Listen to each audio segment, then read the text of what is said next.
يعطيكم العافية يا رب. اليوم رح أعمل شيش برك وكبة لبنية. هدول الأكلتين بس يجتمعوا مع بعض بيتحول اسم الأكلة للباشا وعساكره. أكلة فخمة بيلبق لها الاسم الفخم.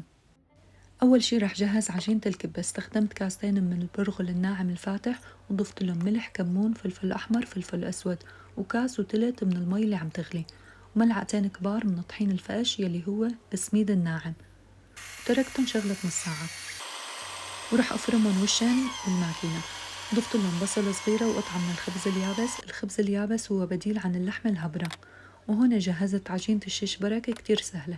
كاسين من الطحين نخلتهم، ضفت لهم ملح، وكاس وتلت تقريبا من المي.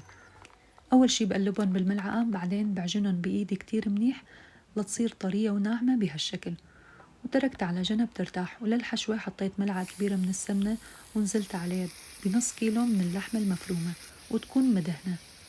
بعدين ضفت لها 4 بصلات مفرومين فرم ناعم، وحطيت لهم ملح، فلفل أسود، فلفل أحمر، وبهارات مشكلة. وضليت أقلب فيها لاستوت اللحمة ونشفت مرقتها. لازم تنشف المرقة مشان ما تفتح معنا الكبة والشيش برك لما حطهم باللبن. وهون دعكت عجينة الكبة قبل ما بلش شغل فيها، وحطيت بالزبدية شوية من المي عليهم نشا مشان ملس فيهم الكبة. قرص الكبة تبع اللبنية لازم يكون صغير شوي مشان يتناسب حجمه مع الشيش برك. وبهالطريقة بعمل فتحة بالنص وبحشيها. سماكة الكبة اللبنية لازم تكون متوسطة، مو مثل الكبة المقلية بتيجي أرق أكتر مشان ما تفرط معنا باللبن. وهون العجينة بعد ما ارتاحت ما شاء الله كانت طرية وناعمة. رشيت رشة من الطحين ورح أفردها بالشوبك بسماكة رقيقة. عجينة الشيش برك لازم تكون رقيقة.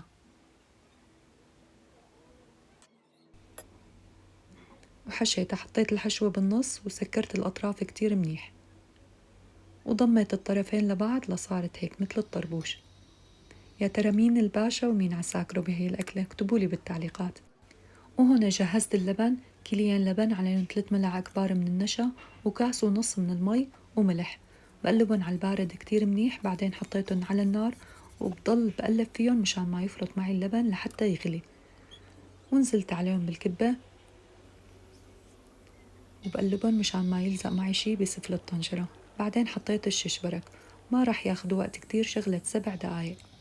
شوفوا على هالمنظر، يعني شي بشهي، ما في أطيب من هالأكلة. وهيك قدمتن. قليت شوية كزبرة بسمنة. الكزبرة اختيارية، في ناس رح تستنفر من قصة الكزبرة. أنا ولادي ما بيحبوا الكزبرة مع اللبن ولا حتى جوزي. طبخت جنبهم رز بشعيرية. بحب جنب أكلات اللبن أعمل لو كاسة رز بشعيرية.